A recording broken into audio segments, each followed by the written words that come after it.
अखाड़ा में आपका एक बार फिर स्वागत है। उत्तर प्रदेश में चुनाव से पहले शंकराचार्य की उपाधि पर नई बहस छिड़ गई है। जनवरी में स्वामी अविमुक्तेश्वरानंद के माघ मेले में स्नान से जुड़ा जो विवाद था वो बढ़ चुका है और अब ये सवाल उठ रहे हैं कि किसे शंकराचार्य कहना है और किसे नहीं।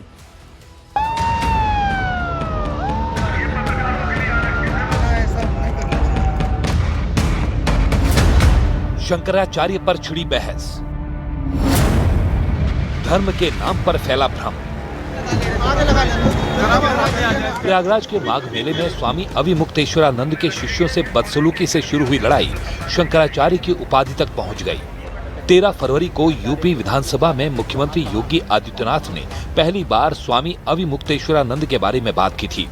इसके बाद एक नई बहस शुरू हुई और ये बहस है शंकराचार्य की उपाधि की। इस विवाद में अब गोवर्धनपुरी मठ के शंकराचार्य अधोक्षजानंद महाराज भी कूद गए हैं। उन्होंने खुलकर स्वामी अविमुक्तेश्वरानंद का नाम तो नहीं लिया, लेकिन ज्योतिष पीठ से जुड़े विवादों का जिक्र किया और सुझाव दिया कि सुप्रीम कोर्ट के अंतिम निर्णय तक किसी को शंकराचार्य न लिखने के निर्देश का पालन होना चाहिए। सुप्रीम कोर्ट तक मुकदमे चल रहे हैं, तो जब तक कि वहाँ निर्णायक निर्णय नहीं आ जाता है तब तक वहाँ किसी को शंकराचार्य न लिखने के लिए सुप्रीम कोर्ट का यह आदेश है और उसका पालन हर किसी को करना चाहिए। शंकराचार्य अधोक्षजानंद महाराज ने स्वामी अविमुक्तेश्वरानंद की ओर से राज्य सरकार पर लगातार हो रहे हमलों का भी जिक्र किया। सनातन धर्म के रहनुमा के तौर पर वो जाने जाते हैं, लेकिन जब सनातन धर्म के विशेष उत्साह का, उत्सव का, खुशी का समय आता है वो लोग उसको पचा नहीं पाते और अनर्गल बातें करते हैं, समाज में वैमनस्य और भेदभाव अफवाह फैलाने की कोशिश करते हैं। इससे पहले यूपी विधानसभा में योगी आदित्यनाथ ने भी स्वामी अविमुक्तेश्वरानंद के मुद्दे पर बात की और खुलकर बोल दिया कि हर व्यक्ति शंकराचार्य नहीं हो सकता। शंकराचार्य नहीं लिख सकता। हर व्यक्ति हर पीठ के आचार्य के रूप में जाकर के जहां तहां वातावरण खराब नहीं कर सकता। उन मर्यादाओं का पालन सबको करना होगा। और अगर वो शंकराचार्य थे तो क्यों आप लोगों ने लाठीचार्ज किया था वाराणसी में? क्यों एफआईआर लॉन्च किया था? आप नैतिकता की बात करते हैं। 18 जनवरी को माघ मेले में मौनी अमावस्या पर अविमुक्तेश्वरानंद पालकी में स्नान करने जा रहे थे, लेकिन शंकराचार्य स्वामी अविमुक्तेश्वरानंद की पालकी पुलिस ने रोक दी थी। पुलिस ने उनसे पैदल संगम जाने को कहा था, लेकिन शंकराचार्य के शिष्य नहीं माने और पालकी लेकर आगे बढ़ने लगे।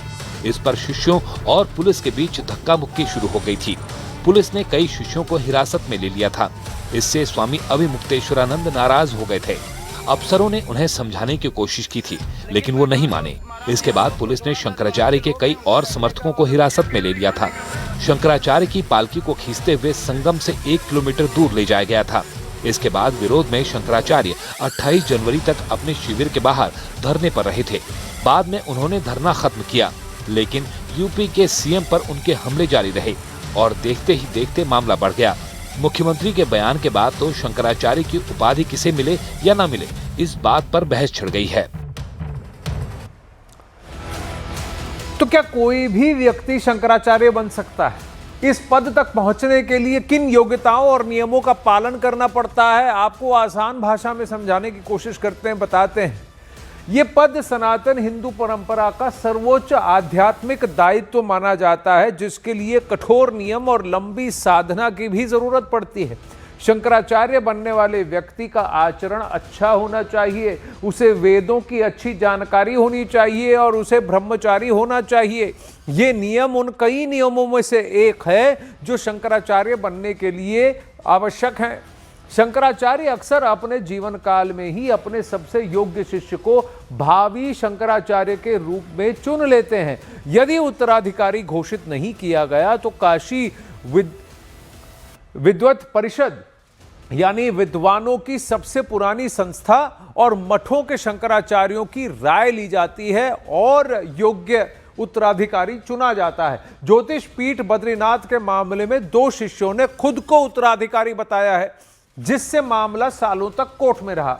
क्योंकि स्वामी अविमुक्तेश्वरानंद और स्वामी वासुदेवानंद दोनों के बीच इस पद के लिए अदालत में लंबी लड़ाई चली। द्वारका और ज्योतिष पीठ, इन दोनों पीठों का कार्यभार लंबे समय तक स्वामी स्वरूपानंद सरस्वती जी के पास था। उनके निधन के बाद ही ये दोनों पीठें अलग अलग शंकराचार्यों के अधीन हो गईं।